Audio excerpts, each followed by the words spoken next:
ഞാൻ സൗദി അറേബ്യയെ സ്നേഹിക്കുന്നുവെന്നും ഫുട്ബോളിൽ നിന്ന് വിരമിക്കുന്നതിനെക്കുറിച്ച് ഇപ്പോൾ ചിന്തിക്കുന്നില്ലെന്നും ലോക ഫുട്ബോൾ താരം Lionel Messi.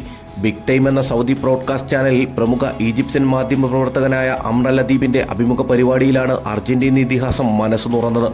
Saudi tourism ambassador കൂടിയായ മെസ്സി നിരവധി തവണ സൗദി അറേബ്യ സന്ദർശിച്ചിട്ടുണ്ട്. സൗദി അറേബ്യയോടുള്ള സ്നേഹം തന്റെ സംഭാഷണത്തിലൂടെ അറിയിക്കുകയായിരുന്നു.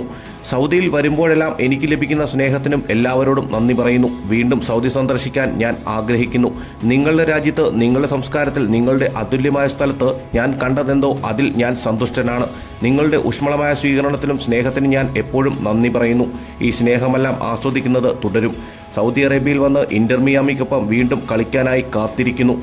എന്നെ സ്നേഹിക്കുകയും ഇപ്പോഴും പിന്തുടരുകയും ചെയ്യുന്ന എല്ലാ ആളുകളോടും ഞാൻ എപ്പോഴും നന്ദിയുള്ളവനായിരിക്കും, മെസ്സി പറഞ്ഞു. വ്യക്തിപരമായ പല കാരണങ്ങളും ഈ സുദീർഘ അഭിമുഖത്തിൽ വെളിപ്പെടുത്തിയിട്ടുണ്ടായി. അത് എന്താണെന്ന് അറിയുവാനായി ഏറ്റവും പുതിയ വീഡിയോസുമായി കാണാം. കാത്തിരിക്കാം. Talk bye Haris.